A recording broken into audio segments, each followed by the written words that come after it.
ಶಿವನಿಂದ ಆತ್ಮಲಿಂಗ ಪಡೆದ ರಾವಣ. ಹಿಮ ಆತ್ಮಲಿಂಗ ನಾನು ಪೂಜಿಸುವ ದೇವಾನುದೇವತೆಗಳು ಮೂಲಕ ಅಮರತ್ವವನ್ನು ಮತ್ತು ಅದೃಶ್ಯ ಶಕ್ತಿಯನ್ನು ಪಡೆಯುತ್ತಾರೆ. ಲಂಕೆಯ ರಾಜ ರಾವಣ ತಾನು ಆತ್ಮಲಿಂಗವನ್ನು ಸಂಪಾದಿಸುವ ಮೂಲಕ ಅಮರತ್ವ ಪಡೆಯಲು ಬಯಸುತ್ತಾನೆ. ಆತ್ಮಲಿಂಗ ಶಿವನಿಗೆ ಸೇರಿದ್ದರಿಂದ ರಾವಣ ಶಿವನನ್ನು ಅತ್ಯಂತ ಭಕ್ತಿಯಿಂದ ಪೂಜಿಸಿದ. ಅವನ ಪ್ರಾರ್ಥನೆಯಿಂದ ಸಂತೃಪ್ತರಾದ ಶಿವ ಅವನ ಮುಂದೆ ಪ್ರತ್ಯಕ್ಷನಾಗಿ ಯಾವ ವರ ಬೇಕೆಂದು ಕೇಳಿದ. ರಾವಣ ಆತ್ಮಲಿಂಗ ಬೇಕೆಂದು ವರ ಬೇಡಿದ. ಆದರೆ ಲಂಕೆಯನ್ನು ತಲುಪುವುದಕ್ಕೆ ಮೊದಲು ಆತ್ಮಲಿಂಗವನ್ನು ನೆಲದ ಮೇಲಿರಿಸಬಾರದು ಎಂಬ ಷರತ್ತಿನೊಂದಿಗೆ ಶಿವ ಆತ್ಮಲಿಂಗವನ್ನು ರಾವಣನಿಗೆ ವರವಾಗಿ ನೀಡುತ್ತಾನೆ. ನಾರದ ಮಹರ್ಷಿಗಳಿಗೆ ಈ ವಿಷಯ ತಿಳಿದು ಆತ್ಮಲಿಂಗದ ನೆರವಿನಿಂದ ಅಮರತ್ವ ಪಡೆಯುವ ರಾವಣ ಭೂಮಿಯಲ್ಲಿ ವಿನಾಶ ಉಂಟು ಮಾಡುತ್ತಾನೆಂದು ಭಯಪಡುತ್ತಾರೆ.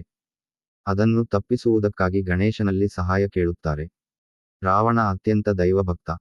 ಒಂದು ದಿನವೂ ಸಂಧ್ಯಾವಂದನೆಯನ್ನು ಮಾಡದೇ ಇದ್ದವನಲ್ಲ. ಅದು ಗಣೇಶನಿಗೆ ತಿಳಿದಿತ್ತು. ರಾವಣ ಗೋಕರ್ಣ ಸಮೀಪಿಸುತ್ತಿದ್ದಂತೆ ವಿಷ್ಣು ದೇವರು ಸೂರ್ಯನಿಗೆ ಮರೆಯಾಗಿ ಸಂಜೆಯನ್ನು ಸೃಷ್ಟಿಸುತ್ತಾರೆ. ರಾವಣ ಸಂಜೆಯಾಯಿತು ಎಂದು ತಿಳಿದು ಸಂಧ್ಯಾವಂದನೆಗೆ ಮುಂದಾಗುತ್ತಾನೆ. ಆದರೆ ತಪಸ್ಸಿನ ಫಲದಿಂದ ಶಿವನಿಂದ ಪಡೆದ ಆತ್ಮಲಿಂಗವನ್ನು ನೆಲಕ್ಕಿಡುವಂತಿಲ್ಲ. ಏನು ಮಾಡುವುದು ಎಂದು ಹಿಂದೆ ಮುಂದೆ ನೋಡಿದಾಗ ಬಾಲವಟು ಕಾಣಿಸಿಕೊಳ್ಳುತ್ತಾನೆ.